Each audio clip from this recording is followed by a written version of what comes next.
Hello ചങ്സ്, എല്ലാവർക്കും ഞങ്ങളുടെ പുതിയൊരു വീഡിയോയിലേക്ക് സ്വാഗതം. ഞാൻ നിങ്ങളുടെ സ്വന്തം മാൻ ഓഫ്. മക്കളെ, ഇന്ന് നമ്മൾ പഠിക്കാൻ പോണത് 10ാം ക്ലാസ് ഇംഗ്ലീഷിലെ എഡിറ്റിംഗ് എന്ന് പറഞ്ഞിട്ടുള്ള ഗ്രാമറാണ്. നമുക്കറിയാം, നമ്മുടെ പബ്ലിക് എക്സാമിനായാലും ഏത് പരീക്ഷക്കായാലും 4 മാർക്കിന് ഉറപ്പായിട്ടും ചോദിക്കുന്ന ഒരു ചോദ്യമാണ് എഡിറ്റിംഗ്. കുറേ കുട്ടികളായിട്ട് ചോദിക്കുന്ന എഡിറ്റിംഗിന്റെ വീഡിയോ ചെയ്യാൻ. അപ്പോൾ ഏതായാലും നമ്മൾ വീഡിയോ ചെയ്യാൻ സെറ്റ് ആക്കിയിട്ടുണ്ട്. നമ്മുടെ കുറേ ഉടായ്പകളൊക്കെ ചേർത്തുകൊണ്ട് ഉണ്ടാക്കിയിട്ടുള്ള ഒരു വീഡിയോ ആണ്. ഇത് എത്രത്തോളം സക്സസ് ആവും എന്നൊന്നും എനിക്കറിയില്ല. കാരണം എന്താണെന്ന് വിചാരിച്ചു കഴിഞ്ഞാൽ, ഈ എഡിറ്റിംഗ് എന്ന് പറഞ്ഞാൽ ഒരു ചെറിയ ഒരു ഗ്രാമർ അല്ല.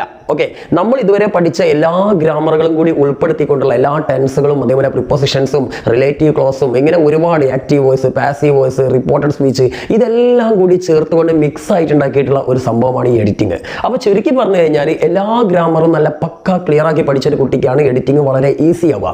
പക്ഷേ അങ്ങനെ എല്ലാ ഗ്രാമറും കൂടി കലക്കി കുടിച്ച് പഠിക്കുക എന്ന് പറഞ്ഞു കഴിഞ്ഞാൽ ഒരു ഏവറേജ് കുട്ടിയെ സംബന്ധിച്ചോളം ഭയങ്കര ബുദ്ധിമുട്ടാണ്, പ്രത്യേകിച്ച് ഈ പരീക്ഷയുടെ മൂട്ടിൽ നിൽക്കുന്ന സമയത്ത്, അല്ലേ? അപ്പോൾ അതുകൊണ്ട് തന്നെ നമ്മുടെ കുറച്ച് തരികിട പരിപാടികളിലൂടെ നിങ്ങൾക്ക് എഡിറ്റിംഗ് കുറച്ചും കൂടി സിമ്പിൾ ആക്കാൻ, ഇപ്പൊ നിങ്ങൾക്ക് ചിലപ്പോൾ കറക്കി കുത്തിയിട്ടൊക്കെ ചിലപ്പോൾ 1-2 മാർക്കൊക്കെ കിട്ടുന്നുണ്ടാവാം. എന്നാൽ അതിനപ്പുറം നിങ്ങൾക്ക് ചിലപ്പോൾ ഫുൾ മാർക്ക്, അതല്ലെങ്കിൽ മാക്സിമം മാർക്ക് സ്കോർ ചെയ്യാൻ ആവശ്യമായിട്ടുള്ള ചില എഡിറ്റിംഗിലെ ചില ട്രിക്കുകളും, കോമൺ ആയിട്ട് എഡിറ്റിംഗിൽ വരുന്ന ചില എറേഴ്സ്, ചില മിസ്റ്റേക്കുകളാണ് ഇതൊക്കെ പറഞ്ഞു തരാൻ പോകുന്നത്. ഇത് പഠിച്ചാൽ തന്നെ മിക്കവാറും നിങ്ങൾക്ക് ഫുൾ മാർക്ക്, നിങ്ങളുടെ പബ്ലിക് എക്സാമിന് വരുന്ന എഡിറ്റിംഗിൽ ഫുൾ മാർക്ക് നേടാൻ കഴിയും. അപ്പോൾ ഏതായാലും ഈ ഒരു വീഡിയോ കണ്ടിട്ട് നിങ്ങൾക്ക് അത് എത്ര ഹെൽപ്ഫുൾ ആയി എന്നുള്ളത് നിങ്ങൾ തീർച്ചയായിട്ടും കമന്റ് ബോക്സിൽ ഇടണം. ഓക്കെ, നിങ്ങൾക്ക് എഡിറ്റിംഗിന് ഒരുപാട് ചാനലുകൾ, ഒരുപാട് വീഡിയോസ് ഒക്കെ കണ്ടിട്ടുണ്ടാവും, ഒരുപാട് ടീച്ചേഴ്സ് നിങ്ങൾക്ക് ഇതിൽ പല കാര്യങ്ങളും പറഞ്ഞു തന്നിട്ടുണ്ടാവും. അതിനൊക്കെ കുറച്ച് വ്യത്യസ്തമായ കാര്യങ്ങളാണ് ഇപ്പോൾ പറഞ്ഞിരുന്നത്. അപ്പം ഈ രീതിയിലും കൂടി ഒന്ന് ട്രൈ ചെയ്ത് നോക്കേണ്ടി, മിക്കവാറും നിങ്ങൾക്ക് പലതും ചെയ്യാൻ പറ്റും. ഓക്കെ, അപ്പം ഈ വീഡിയോയിൽ ആദ്യം തന്നെ ഞാൻ പറയാൻ പോകുന്നത് നമ്മൾ എഡിറ്റിംഗിൽ കോമൺ ആയിട്ട് വരുന്ന ചില മിസ്റ്റേക്സ് ആണ്. ഇക്ക തന്നെ കഷ്ടപ്പെട്ട് റിസർച്ച് നടത്തി, നമ്മളെ ഭാഷ പറഞ്ഞ ഉടായ്പിന്റെ റിസർച്ച് നടത്തി കണ്ടെത്തിയ കുറച്ച് കാര്യങ്ങളാണ്. പിന്നെ അതിന് അനുസരിച്ച് നമുക്ക് ചെയ്യാൻ പറ്റുന്നുണ്ടോ നോക്കാൻ ഒരു 5-6 എക്സാമ്പിൾസ് കൂടി നമ്മൾ എന്ത് ചെയ്യുന്നുണ്ട്, ഈ വീഡിയോന്റെ കൂടെ ചെയ്യുന്നുണ്ട്. അപ്പോൾ ആ എക്സാമ്പിൾസ് ഒക്കെ ഞാൻ ചെയ്തു തരും. അതിന്റെ കൂടെ തന്നെ നിങ്ങളും കൂടി ഒന്ന് ചെയ്ത് നോക്കുക. അവസാനം ഞാൻ നിങ്ങൾക്കായിട്ട് ഒരു ഹോംവർക്ക്, നിങ്ങളുടെ കമന്റ് ചെയ്യാൻ വേണ്ടി ഒരു ഹോംവർക്ക് കൂടി തരുന്നുണ്ട്. അതുകൂടി ഒന്ന് സ്വന്തമായിട്ട് ചെയ്ത് നോക്കി കഴിഞ്ഞാൽ മക്കളെ നിങ്ങൾക്ക് 4 മാർക്ക് കിട്ടുന്നതാണ് എന്റെ പ്രതീക്ഷ. ഓക്കെ, എന്നാൽ പിന്നെ നമുക്ക് തുടങ്ങാം. അപ്പം നമ്മൾ പറയുന്ന പോലെ എഡിറ്റിംഗ് എന്ന് പറഞ്ഞു കഴിഞ്ഞാൽ നമുക്ക് പഠിക്കാനുള്ള ഏതെങ്കിലും ഒരു പാഠഭാഗത്തിലെ ഒരു പാരഗ്രാഫ് തരും, അല്ലേ? എഡിറ്റിംഗിലെ ആദ്യത്തെ എറർ എന്ന് പറഞ്ഞു കഴിഞ്ഞാൽ നിങ്ങൾക്ക് ING ഫോം എന്ന് പറഞ്ഞിട്ടുള്ള ഒരു വെർബ് ഉണ്ടാവും. നമുക്കറിയാം, ഒരു വെർബിന് 5 ഫോം ആക്കിലൂടെ നമ്മൾ ഏതൊക്കെയാ?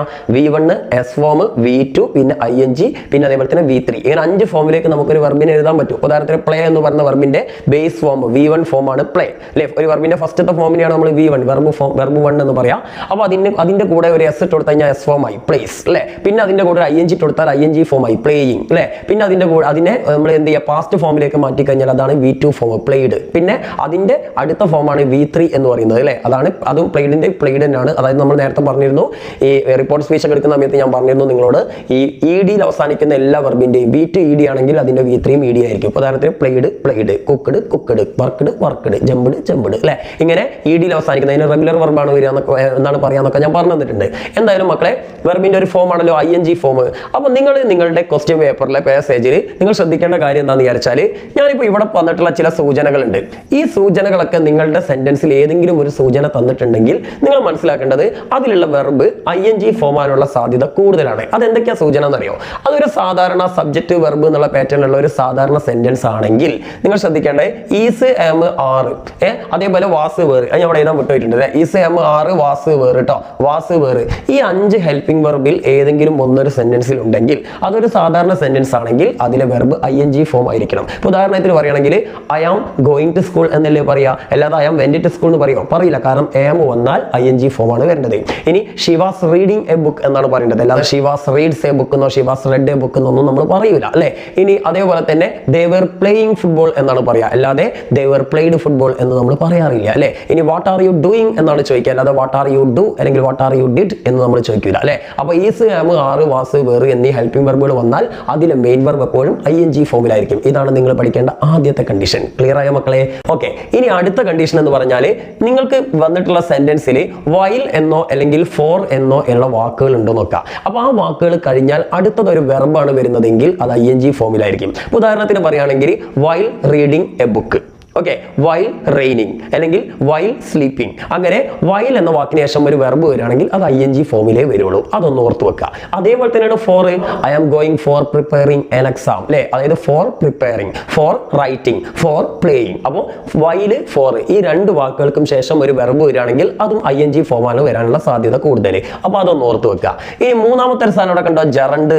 ഇതെന്താ സാധനം എന്നല്ലേ മക്കളുടെ വിചാരം? ഇത് കേട്ടിട്ട് മക്കളെ ഞെട്ടൊന്നും വേണ്ട. ഈ ജറണ്ട് എന്ന് പറഞ്ഞു കഴിഞ്ഞാൽ ചില വെർബുകളെ നമുക്ക് നൗൺ ആയിട്ടും ഉപയോഗിക്കാം. പ്രത്യേകിച്ച് ING ഫോമിലുള്ള വെർബുകളെ നമ്മൾ ചില കണ്ടീഷനിൽ നൗണുകളായിട്ട് ഉപയോഗിക്കും. നൗൺ എന്ന് പറഞ്ഞാൽ പേരുകളല്ലേ. ഉദാഹരണമായിട്ട് പറയുകയാണെങ്കിൽ പ്ലേ എന്ന് പറഞ്ഞാൽ കളിക്കുക എന്നല്ലേ അർത്ഥം. അപ്പൊ ഞാനൊരു എക്സാമ്പിൾ പറയുകയാണെങ്കിൽ പ്ലേയിങ് ഈസ് മൈ ഹാബിറ്റ്, കളിയാണ് എൻ്റെ ശീലം. അപ്പം ഇവിടെ ഞാൻ എന്താ ഉപയോഗിച്ചത്? പ്ലേയിങ് എന്ന വാക്കിനെ ഞാൻ കളി നൗൺ ആയിട്ടല്ലേ ഉപയോഗിച്ചത്. ഇനി അതെല്ലാം നിങ്ങൾക്ക് ഇഷ്ടമല്ലാത്തൊരു കാര്യം പറയാം. റീഡ് എന്ന് പറഞ്ഞാൽ വായിക്കലല്ലേ മക്കളെ. റീഡിങ് ഈസ് മൈ ഹാബിറ്റ്, വായനയാണ് എൻ്റെ ശീലം. നിങ്ങൾക്ക് ഇല്ലാത്ത ശീലമാണെന്ന് എനിക്കറിയാം അല്ലേ. ഇനി അതെല്ലാം eating is my habit, eating തീറ്റയാണ് എൻ്റെ ശീലം. ഇനി അതെല്ലാം വേറെ രീതിയിൽ പറയാം. ഐ ലൈക്ക് ഈറ്റിംഗ് മാംഗോസ്, എനിക്ക് മാങ്ങ തീറ്റ ഇഷ്ടമാണ്. ഐ ലൈക്ക് പ്ലേയിങ് ചെസ്, എനിക്ക് ചെസ് കളിക്കൽ ഇഷ്ടമാണ്. അപ്പൊ ഇവിടെ ഈ പ്ലേയിങ്, ഈറ്റിംഗ്, സ്വിമ്മിങ്, ഇപ്പൊ വേണമെങ്കിൽ പറയാം എന്താണ്, ഐ ഓൾവേസ് ലൈക്ക് സ്വിമ്മിങ്, എനിക്ക് എപ്പോഴും സ്വിമ്മിങ് നടത്താൻ ഇഷ്ടമാണ്, നീന്തൽ അല്ലെ. അപ്പൊ ഇങ്ങനെ പ്ലേയിങ് എന്ന് പറഞ്ഞാൽ കളി എന്നാണ് അർത്ഥം, റീഡിംഗ് എന്ന് പറഞ്ഞാൽ വായന എന്നാണ് അർത്ഥം, അതേപോലെ തന്നെ ഗോയിങ് എന്ന് പറഞ്ഞാൽ പോക്ക് എന്നാണ് അർത്ഥം അല്ലെ. അതേപോലെ തന്നെ സ്ലീപ്പിംഗ് എന്ന് പറഞ്ഞാൽ ഉറക്കം എന്നാണ് അർത്ഥം. ഇങ്ങനെ ഒരു വെർബിനെ നമ്മൾ ING ഫോമിലേക്ക് മാറ്റിക്കൊണ്ട് അതിനെ നൗൺ ആക്കി മാറ്റുന്ന പരിപാടിക്കാണ് നമ്മൾ ജെറണ്ട് എന്ന് പറയാം. അപ്പൊ ചിലപ്പോഴൊക്കെ നിങ്ങൾക്ക് തന്നിട്ടുള്ള ക്വസ്റ്റ്യൻ പേപ്പറിലെ പാസേജിൽ ഒരു വെർബ് തരും. ആ വെർബ് ചിലപ്പോൾ എന്താക്കാനായിരിക്കും? നൗൺ ആക്കാനായിരിക്കും. അപ്പൊ അങ്ങനെ വരുമ്പോൾ നമുക്ക് എന്ത് ചെയ്യേണ്ടി വരും? നൗൺ ആക്കണമെങ്കിൽ ആ വെർബിന്റെ കൂടെ ING ഫോം വെക്കേണ്ടി വരും. അതൊന്ന് ഓർത്ത് വെച്ചോണ്ടി. അത് എക്സാമ്പിൾ വരുമ്പോൾ ഞാൻ പറഞ്ഞിട്ടുണ്ട്. അപ്പൊ അങ്ങനെയും നിങ്ങൾക്ക് വരാറുണ്ട്.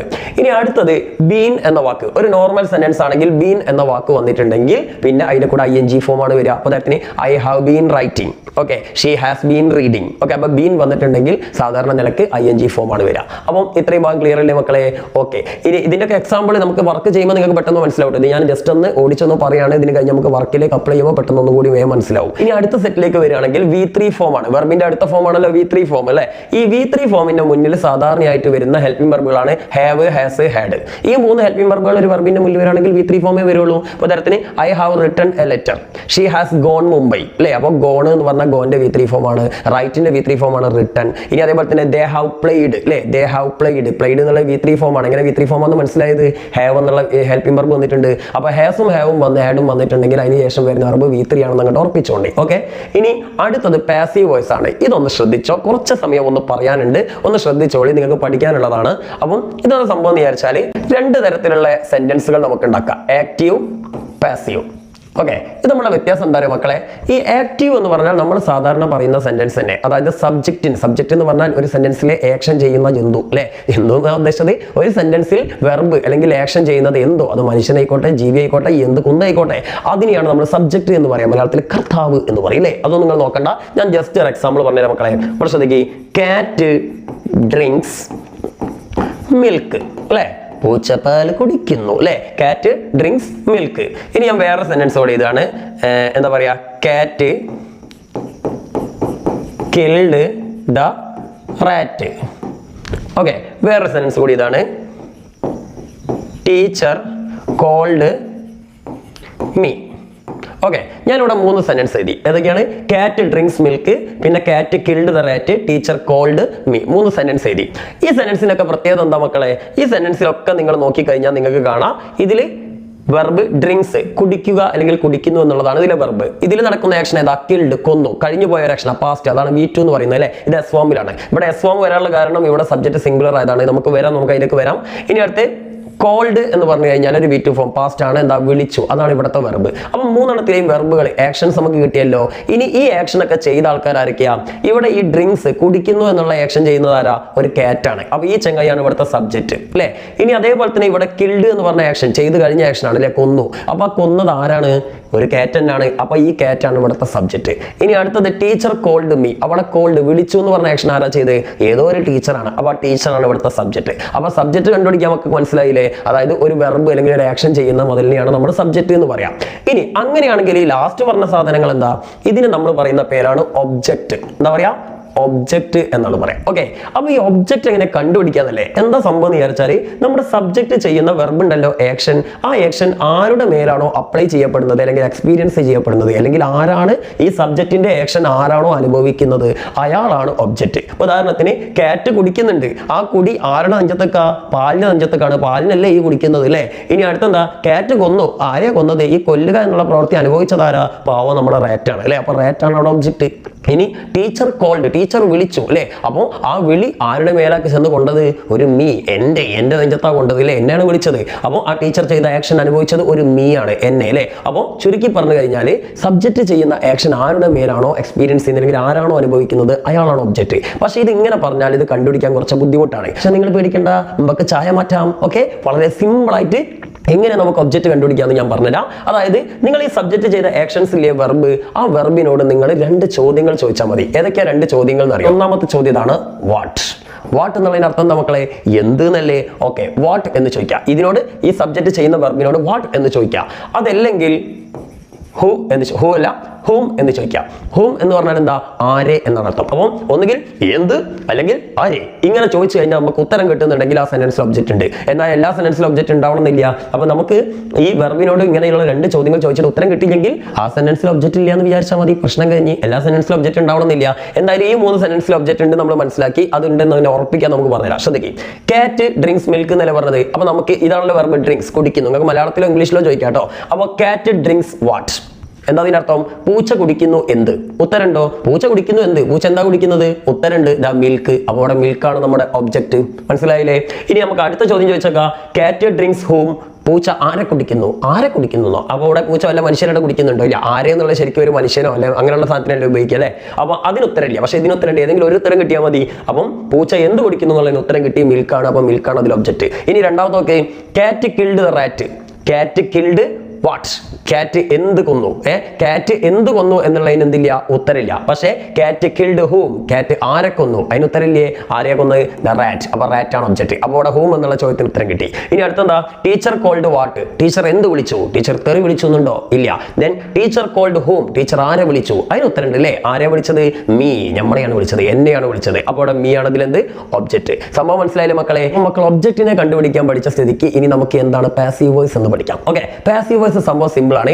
ഈ സബ്ജക്റ്റ് ആണല്ലോ ഇപ്പോൾ ഈ സെന്റൻസിലൊക്കെ സബ്ജക്റ്റ് ആണല്ലോ ഫസ്റ്റ് വന്നത്. ഇങ്ങനെ സാധാരണ രീതിയിൽ സബ്ജക്റ്റിനെ ഫസ്റ്റ് വെക്കുകയാണെങ്കിൽ അതിന് നമ്മൾ പറയുന്ന പേരാണ് ആക്റ്റീവ് സെന്റൻസ്. ഓക്കെ, നമ്മൾ സാധാരണ ഉണ്ടാക്കുന്ന എല്ലാ സെന്റൻസുകളും ആക്റ്റീവ് സെന്റൻസ് ആയിരിക്കും. അതാണ് നമ്മൾ പറഞ്ഞത്, ഈ ആക്റ്റീവ് സെന്റൻസിലാണ് ഈസ്, ആം, ആറ്, വാസ് വേറൊക്കെ വന്നാൽ സെന്റൻസിന്റെ വെർബ് എന്തായിട്ട് മാറുക?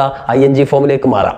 എന്നാൽ പാസീവ് വോയിസ് എന്ന് പറഞ്ഞു കഴിഞ്ഞാൽ എന്താ വെച്ചാൽ ഈ ഒബ്ജക്റ്റിനെ നേരെ സബ്ജക്റ്റിന്റെ സ്ഥാനത്തേക്കും കൊണ്ടുപോകും, സബ്ജക്റ്റിനെ നേരെ ഒബ്ജക്റ്റിന്റെ സ്ഥാനത്തേക്കും കൊണ്ടുപോകും. അതിലെ രസമുള്ള കളിയാണല്ലോ, നമുക്കൊന്ന് വെച്ചോക്കാം. ഓക്കെ, അപ്പൊ ഇവിടെ ഒബ്ജക്റ്റ് മിൽക്കാണ് നമ്മൾ കണ്ടുപിടിച്ചില്ലേ. സോ ശ്രദ്ധിച്ചോ, നമ്മൾ മിൽക്കിനെ ഫസ്റ്റ് എഴുതി, മിൽക്ക്.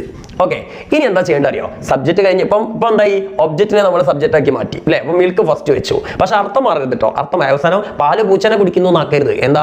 പാല് പൂച്ചയാൽ കുടിക്കപ്പെട്ടു എന്നാണ് നമുക്ക് ആക്കേണ്ടത്. അപ്പൊ പൂച്ച പാല് കുടിച്ചു എന്ന് പറഞ്ഞാലും പാല് പൂച്ചയാൽ കുടിക്കപ്പെട്ടു എന്ന് പറഞ്ഞാലും അർത്ഥം സെയിം അല്ലേ. അപ്പൊ അർത്ഥം മാറരുത്, പക്ഷേ സെന്റൻസിന്റെ ഓർഡർ മാറണം. ഒബ്ജക്റ്റിനെ ഫസ്റ്റിലേക്ക് കൊണ്ടുവരണം. അത് നമ്മൾ കൊണ്ടുവന്നു. ഇനി നമ്മൾ ഈ വെർബിനെ ഇതേമാതിരി എഴുതിയാൽ ശരിയാവില്ല. ഇതേമാതിരി എഴുതിയാൽ മിൽക്ക് ഡ്രിങ്ക്സ് കാറ്റ് എന്ന് എഴുതി കഴിഞ്ഞാൽ പാല് പൂച്ചനെ കുടിക്കുന്നു എന്നാവും. അത് വല്ലാത്ത പാൽ തന്നെയാണ് അല്ലേ. അപ്പം അത് ശരിയല്ല. അപ്പൊ നമ്മൾ എന്താ ചെയ്യേണ്ടത് അറിയോ? ഇത് എസ് ഫോം അല്ലേ അല്ലേ. ഈ എസ് ഫോമിന്റെ ഒരു ഇരട്ടക്കുട്ടി ഉണ്ട്. ആരാ? V1. ഈ V1 എസ് ഫോം ഇരട്ട പറ്റതാണ് അല്ലേ. അതിന് V1 എസ് ഫോം എന്നുള്ള ആകെ ഒരു വ്യത്യാസം എന്താ വെച്ചാൽ സബ്ജക്റ്റ് കുറെ ആൾക്കാരുണ്ടെങ്കിൽ, അതായത് കുറെ ആൾക്കാരാണ് ആക്ഷൻ ചെയ്യുന്നെങ്കിൽ ബേസ് ഫോം V1 ഉപയോഗിക്കണം. എന്നാൽ ഒരാളാണ് ആക്ഷൻ ചെയ്യുന്നെങ്കിൽ എസ് ഫോം ഉപയോഗിക്കണം. ഇവിടെ കാറ്റ് ഒരാളായതുകൊണ്ടാണ് ഡ്രിങ്ക്സ് ഉപയോഗിച്ചത്. ഇവിടെ കാറ്റ്സ് ആയിരുന്നെങ്കിൽ ഇവിടെ ഡ്രിങ്ക് എന്ന് ഉപയോഗിക്കാൻ പാടുള്ളൂ. കുറെ കാറ്റ് ഉണ്ടെങ്കിൽ ഡ്രിങ്ക് എന്ന് പറ്റുള്ളൂ. ഒരു കാറ്റ് ആയതുകൊണ്ടാണ് ഡ്രിങ്ക്സ് ഉപയോഗിച്ചത്. അപ്പോൾ ആ ഒരു വ്യത്യാസം എളുപ്പമാർക്ക് മനസ്സിലാക്കാം. അപ്പോൾ ഇനി നിങ്ങൾ എന്താ ചെയ്യേണ്ട അറിയോ?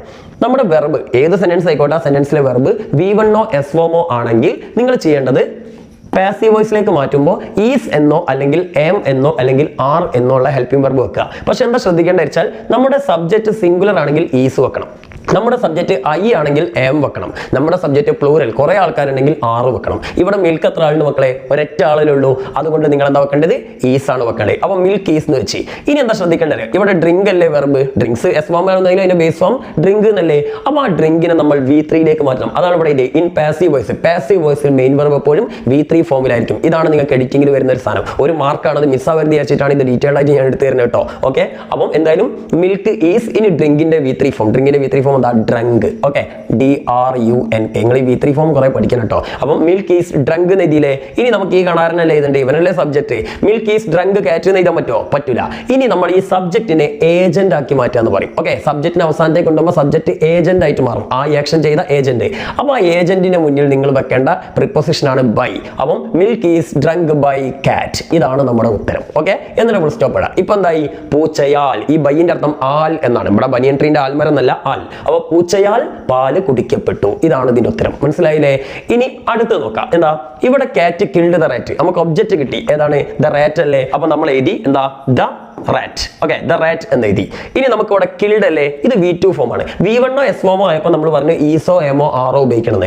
V2 ഫോം ആണെങ്കിൽ അപ്പൊ നേരെ ഈസിന്റെ ആമിന്റെ ആറിന്റെയും പാസ്റ്റ് ടെൻസുകളല്ലേ ഉപയോഗിക്കേണ്ടത്. ഏതാ മക്കളെ? ഈസിന്റെ ആമിന്റെ ആറിന്റെയും പാസ്റ്റ് ടെൻസ് വാസും വേറല്ലേ? അപ്പൊ നമ്മൾ ഇവിടെ വാസ് അല്ലെങ്കിൽ വേറെ ഉപയോഗിക്കണം. ഇവിടെ സബ്ജക്ട് ദ റാറ്റ് അല്ലേ? ദ റാറ്റ് എന്ന് പറഞ്ഞാൽ എത്ര ആൾക്കാരുണ്ട്? ഒരൊറ്റ ആളുകളുള്ള ഒരു എലിയാണ് അല്ലേ? പൂച്ച ഒരു എലിനെ കൊന്നിട്ടുള്ളൂ. ദ റാറ്റ്സ് ആയിരുന്നെങ്കിൽ നമുക്ക് വേറെ വെക്കായിരുന്നു. പക്ഷെ ദ റാറ്റ് ആയതുകൊണ്ട് നമ്മൾ ഇവിടെ വെക്കേണ്ടത് വാസാണ്. ഒരാളല്ലേ ഉള്ളൂ. അപ്പോൾ ദ റാറ്റ് വാസ്. ഇനി നമുക്ക് കിൽഡ് എന്നല്ല ഇവിടെ ഉള്ളത്. ഇത് V2 ഫോം ആണ്. ഇതിനെന്താക്കണം? V3 ഫോമിലേക്ക് മാറ്റണം. പാസീവ് വോയിസിൽ V3 ഉപയോഗിക്കാൻ പറ്റുള്ളൂ. അപ്പോൾ കിൽഡിന്റെ V3 എപ്പോഴും കിൽഡ് തന്നെയാണ്. നമ്മൾ പറഞ്ഞു ED അവസാനിക്കുന്ന എല്ലാത്തിന്റെയും V2 V3 ED എന്നായിരിക്കും അല്ലേ? അപ്പൊ എന്താ?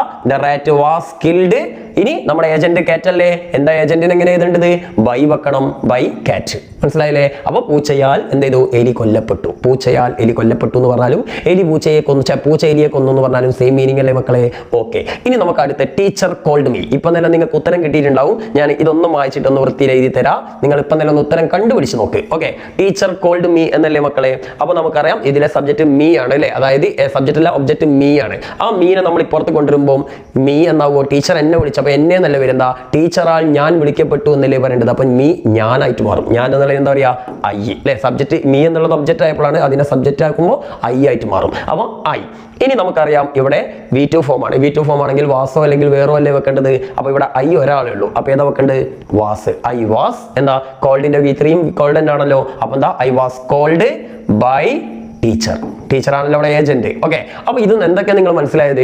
പാസീവ് വോയിസിൽ ഈസി ആം ആറ് വാസ് വേറെ പോലുള്ള ഹെൽപ്പിംഗ് വെർബുകൾ വരും. അതിനുശേഷം V3 ഫോമുള്ള വെർബേ വരുള്ളൂ. പാസീവ് വോയിസ് കണ്ടാൽ എങ്ങനെ കണ്ടുപിടിക്കുക? പെട്ടെന്ന് മനസ്സിലാവുക. അതിൽ ബൈ എന്ന പ്രിപ്പോസിഷൻ ഉണ്ടാവും. അതിനുശേഷമാണ് സബ്ജക്റ്റ് വരിക. അപ്പോൾ ഇത്രയും കാര്യങ്ങളാണ് നിങ്ങൾ ബേസിക്കലി മനസ്സിലാക്കേണ്ടത്. പാസീവ് വോയിസിൽ V3 ഫോമുള്ള വെർബും വരും, അതേപോലെ തന്നെ ബൈ എന്ന പ്രിപ്പോസിഷൻ വരും. ഇത്രയും പഠിച്ചു വെക്കുക. ഇതിൽ ഏതെങ്കിലും ഒന്നും നിങ്ങൾക്ക് എഡിറ്റിംഗിൽ വരും. ഓക്കെ, നമുക്ക് വരുന്ന വർക്കൊക്കെ ഉണ്ട്. അപ്പോൾ നിങ്ങൾക്ക് പെട്ടെന്ന് മനസ്സിലാവും. ഇനി പാസീവ് വോയിസ് എന്ന് പറഞ്ഞ സാധനം നിങ്ങൾ അപ്രീസിയേഷനിൽ ഉപയോഗിക്കുന്നുണ്ട്. അത് നിങ്ങൾ അറിയോ?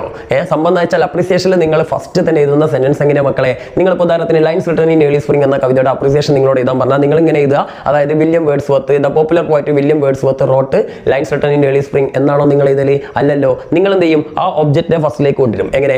Lines written in early spring is written by William Wordsworth. അങ്ങനെയല്ലേ എഴുതല്? അപ്പം വില്യം വേർഡ്സ്വർത്തിനാൽ എഴുതപ്പെട്ട കവിതയാണ് lines written in early spring. അപ്പൊ സബ്ജക്റ്റ് ആയ വില്യം വേർഡ്സ്വർത്തിനെ നമ്മൾ എന്താക്കി? ഏജന്റ് ആക്കി. അപ്പൊ അതിന്റെ മുന്നിൽ ബൈ വെച്ചു അല്ലേ? അപ്പം പാസീവ് വോയിസ് നമ്മൾ ഉപയോഗിക്കുന്ന ഒരു സ്ഥലം അപ്രീസിയേഷൻ ആണെന്നൊക്കെ മനസ്സിലാക്കുക. അപ്രീസിയേഷന്റെ തുടക്കത്തിലൊക്കെ നമ്മൾ അത് ഉപയോഗിക്കരുത്. അതൊക്കെ ഒന്ന് ഓർത്ത് വെക്കട്ടോ. ചിലപ്പോൾ ഇതൊക്കെ വെച്ചിട്ടായിരിക്കും നിങ്ങൾക്ക് എഡിറ്റിംഗ് ഒക്കെ ചോദിക്കാം. അടുത്ത് നിങ്ങൾ മനസ്സിലാക്കേണ്ട V1 ഫോം ആണ്. V1 ഫോം എന്ന് പറഞ്ഞു കഴിഞ്ഞാൽ നിങ്ങൾ ഇവിടെ പറയുന്ന കാണുന്ന ചില എന്തുണ്ട്? ഹെൽപ്പിംഗ് വെർബ് ഉണ്ട്. ഏതൊക്കെയാ? ഡൂന് ശേഷം വരുന്ന എല്ലാ ഹെൽപ്പിംഗ് വെർബും do, does, did, will, shall, can, could, should, would, അതേപോലെ തന്നെ may, might, must, need, dare, ought, use to, ഇങ്ങനെയുള്ള ഹെൽപ്പിംഗ് വെർബുകൾ ഉണ്ടല്ലോ. ആ ഹെൽപ്പിംഗ് വെർബ് ഒക്കെ വന്നാൽ ഒരു സെന്റൻസിൽ ഉണ്ടെങ്കിൽ അവിടെ വരുന്ന വെർബ് മെയിൻ വെർബ് എന്തായിരിക്കും? V1 ഫോം ആയിരിക്കും. ഉദാഹരണത്തിന് I will go to school എന്നാ പറയുക, അല്ലാതെ I will went to school എന്ന് പറയില്ല. ഷീ വുഡ് ലൈക്ക് എന്ന് പറയാം, ഷീ വുഡ് ലൈക്ക്ഡ് എന്ന് പറയില്ല, അല്ലെങ്കിൽ ഷീ വുഡ് ലൈക്കിംഗ് എന്ന് പറയില്ല. അതേപോലെ തന്നെ മേ ഐ ഗോ എന്നാണ് പറയാം, മേ ഐ വെന്റ് എന്ന് പറയില്ല അല്ലെ. അതേപോലെ തന്നെ എന്താ? ക്യാൻ ഐ സിംഗ് എന്നാണ് പറയുക, അല്ലാതെ ക്യാൻ ഐ സോങ് എന്ന് പറയില്ല അല്ലെ. ഇനി അങ്ങനെ എന്തും ഒക്കെ ഇറ്റ് മേ റെയിൻ എന്ന് പറയും, ഇറ്റ് മേ റെയിനിങ് എന്ന് പറയില്ല അല്ലെ. അതേപോലെ തന്നെ ഐ ഷാൾ കം എന്നാ പറയാം, ഐ ഷാൾ കമ്മിങ് എന്ന് പറയില്ല. അപ്പൊ ചുരുക്കി പറഞ്ഞു കഴിഞ്ഞാൽ ഇതിൽ ഏത് വെർബ് വന്നാലും, അതേപോലെ തന്നെ ഐ ഡോണ്ട് ലൈക്ക് എന്ന് പറയാം, ഐ ഡോണ്ട് ലൈക്ക്ഡ് എന്ന് പറയില്ല.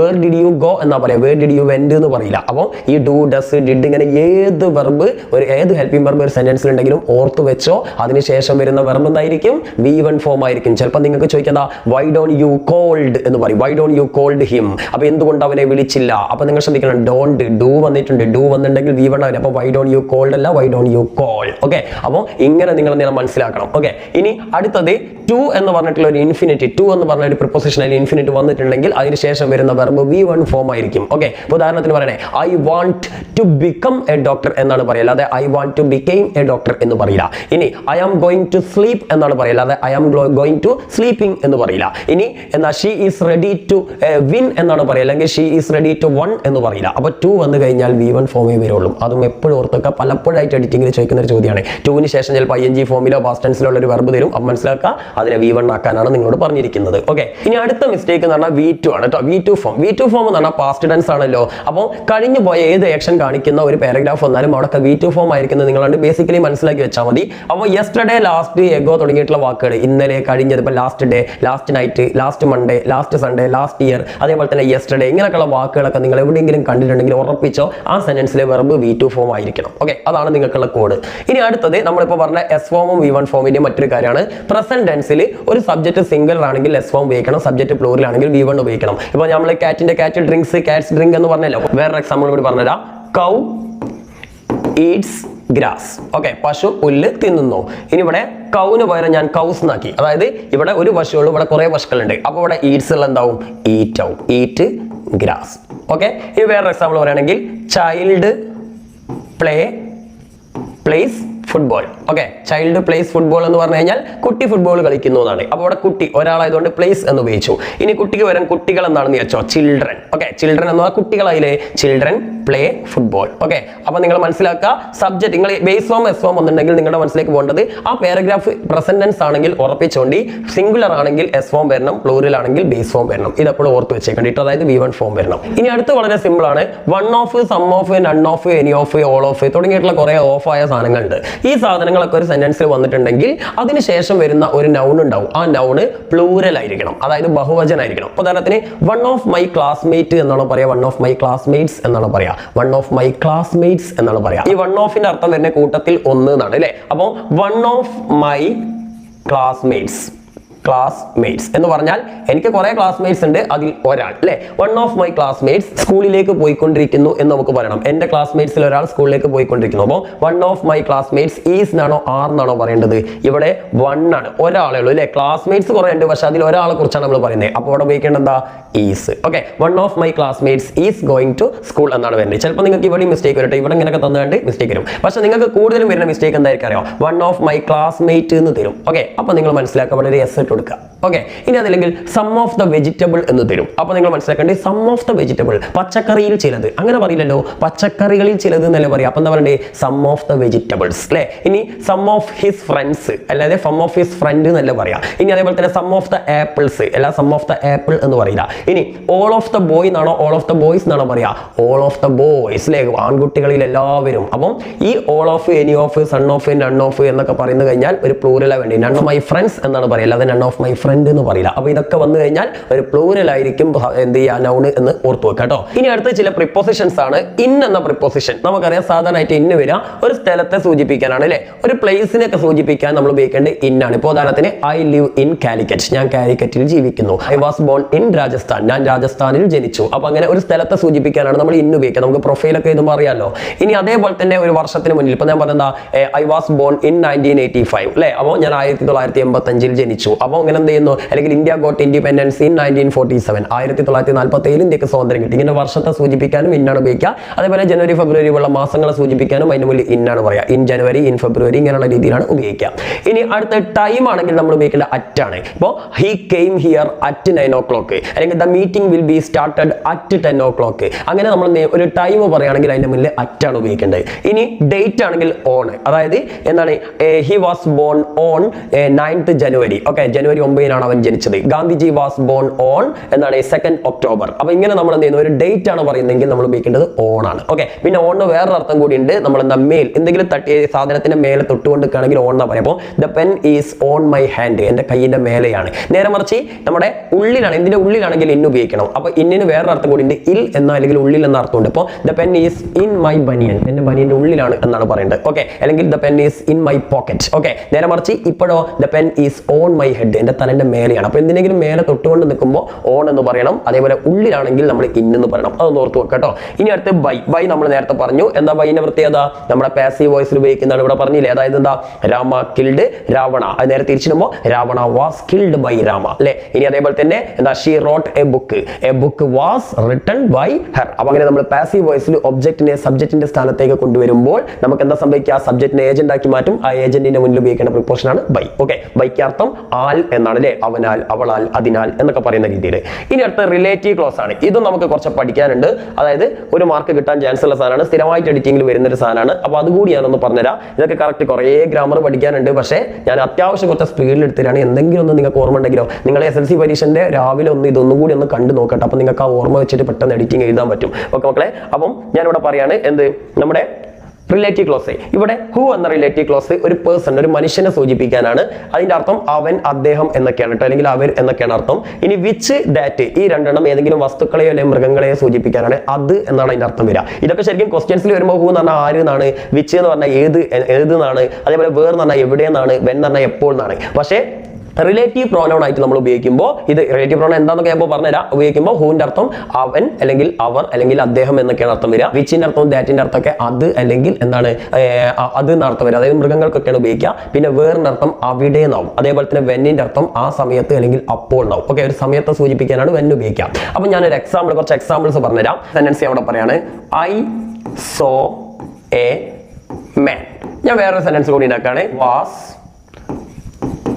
Playing chess. ഓക്കെ, ഞാൻ രണ്ട് സെന്റൻസ് എഴുതി. എന്താ? ഐ സോ എ മെൻ, ഞാനൊരു മനുഷ്യനെ കണ്ടു. Then he was playing chess, അയാൾ ചെസ് കളിക്കുകയായിരുന്നു. അപ്പൊ ഞാനിവിടെ ഉപയോഗിച്ച ആദ്യത്തെ സെന്റൻസിൽ ഉപയോഗിച്ച മേനും രണ്ടാമത്തെ സെന്റൻസിൽ ഉപയോഗിച്ച ഹിയും ഒരാളാണെന്ന് വിചാരിക്കും. അപ്പൊ ഈ രണ്ട് സെന്റൻസും എനിക്ക് ഒറ്റയടിക്ക് ഒന്നിച്ചെഴുതി കൂടെ? നിങ്ങൾക്ക് മലയാളം ഫസ്റ്റിലൊക്കെ ചോദിക്കുമ്പോൾ രണ്ട് സെന്റൻസുകൾ തമ്മിൽ അർത്ഥവ്യത്യാസമില്ലാതെ കൂട്ടിയതാണൊക്കെ. ഈ രണ്ട് സെന്റൻസിൽ അർത്ഥവ്യത്യാസം ഇല്ലാതെ കൂട്ടിയത് എങ്ങനെ മക്കളെ? ചെസ് കളിക്കുകയായിരുന്ന ഒരാളെ ഞാൻ കണ്ടു എന്ന് പറഞ്ഞാൽ പോലെ സിമ്പിൾ ആയിട്ട് പരിപാടി ഇഞ്ഞില്ലേ അല്ലേ? ഞാനൊരാളെ കണ്ടു, അയാൾ ചെസ് കളിക്കുകയായിരുന്നു ഉള്ള സെന്റൻസ് നമ്മൾ ഒറ്റക്കാക്കി എങ്ങനെയാ? ചെസ് കളിക്കുകയായിരുന്ന ഒരാളെ ഞാൻ കണ്ടു. സിമ്പിൾ അല്ലേ? ഇതെങ്ങനെ ഇംഗ്ലീഷിൽ എഴുതാം? അങ്ങനെ എഴുതാനാണ് നമ്മൾ റിലേറ്റീവ് പ്രോനൗൺ അല്ലെങ്കിൽ റിലേറ്റീവ് ക്ലോസ് ഉപയോഗിക്കുക. അപ്പൊ ഇവിടെ നമ്മൾ രണ്ടിലും കോമൺ ആയിട്ട് വരുന്ന ഒരു മനുഷ്യനല്ലേ? മനുഷ്യനാണെങ്കിൽ ഇതിൽ ഏതാ ഉപയോഗിക്കേണ്ടത്? ഹു എന്ന് പറഞ്ഞിട്ടുള്ള റിലേറ്റീവ് ക്ലോസ് അല്ലേ ഉപയോഗിക്കേണ്ടത്? അപ്പൊ ഇതെങ്ങനെ ഉപയോഗിക്കാന്ന് ഞാൻ പറഞ്ഞില്ല, ശ്രദ്ധിക്കുക. നമ്മൾ ഇതാണ് ഐ സോ എ മാൻ, ഇത് എഴുതി. ഓക്കെ, മാൻ. ഇനി ഈ മാനിന് പകരമായിട്ട് നമ്മൾ ഉപയോഗിച്ചത് ഹി എന്ന് പറഞ്ഞ പ്രോനൗൺ അല്ലേ? ആ മേൻ ആണ്, അതുകൊണ്ടാണ് നമ്മൾ ഹി ഉപയോഗിച്ചത്. അതിന് പകരം നമ്മൾ ഹൂ വെച്ചെടുക്കുക. അപ്പോൾ അയാളെന്നായി, ഹീന്റെ അർത്ഥം അയാൾ എന്നല്ലേ, അതിന് വരെ നമ്മൾ ഹൂ വെച്ച്. അപ്പൊ നമ്മൾ ഫുൾ സ്റ്റോപ്പ് ഒന്നും ഇടേണ്ട ആവശ്യമില്ല. ഓക്കെ, നേരെ അതിന്റെ കൂടെ തന്നെ ഇതാണ് I so A men who. ഇനി ബാക്കിയുള്ള എഴുതിയാൽ എന്താ? Was playing chess. ഓക്കെ, അപ്പൊ എന്താ അർത്ഥം? ചെസ് കളിക്കുകയായിരുന്ന ഒരാളെ ഞാൻ കണ്ടു. സിമ്പിൾ അല്ലേ? ഇനി വേറെ സെന്റൻസ് പറഞ്ഞുതരാം. ഐ ബോട്ട്, ബോട്ട് എന്ന് പറഞ്ഞാൽ ബൈന്റെ V2 ഫോം ആണ്, വാങ്ങിച്ചു എന്ന് അർത്ഥം കേട്ടോ. ഐ ബോട്ട് എ പെൻ, ഞാനൊരു പേന വാങ്ങിച്ചു. It is very expensive. Expensive എന്ന് പറഞ്ഞാൽ വില കൂടിയതാണ് അർത്ഥം. ഓക്കെ, ഞാനൊരു പേന വാങ്ങിച്ചു, അത് വളരെ വില കൂടിയതാണ് എന്നാണ് പറഞ്ഞത്. അപ്പൊ ഇവിടെ നമുക്കറിയാം ഈ പേനയും ഈ ഇറ്റ് എന്ന് പറഞ്ഞ വാക്കും ഒരേ നൗൺ അല്ലേ?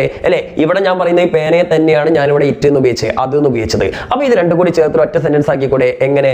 ഞാൻ വാങ്ങിച്ച ആ പേന വിലപിടിപ്പുള്ളതായിരുന്നു, ഇങ്ങനെ പറഞ്ഞൂടെ? അതല്ലെങ്കിൽ വില കൂടിയ ഒരു പേന ഞാൻ വാങ്ങിച്ചു, ആ രീതിയിലും പറഞ്ഞൂടെ? ഇത് എഴുതാൻ നമുക്ക് ഇതിൽ ഏതാ ഉപയോഗിക്കാം മക്കളെ? ഹൂ ഉപയോഗിക്കാൻ പറ്റില്ല, കാരണം പേനയാണ് നമ്മൾ റിലേറ്റീവ് ക്ലോസിൽ ഉപയോഗിക്കേണ്ടത്. അപ്പൊ പേന എന്ന് പറഞ്ഞ ഒരു വസ്തു അല്ലേ? വസ്തു ആണെങ്കിൽ ഒന്നുകിൽ വിച്ച് ഉപയോഗിക്കുക അല്ലെങ്കിൽ ഡാറ്റ് ഉപയോഗിക്കുക. ഇതിൽ ഏത് വേണമെങ്കിലും ഉപയോഗിക്കാം കേട്ടോ. അപ്പൊ നമുക്ക് ഇവിടെ വിച്ച് ഉപയോഗിച്ചിട്ട് നോക്കാം.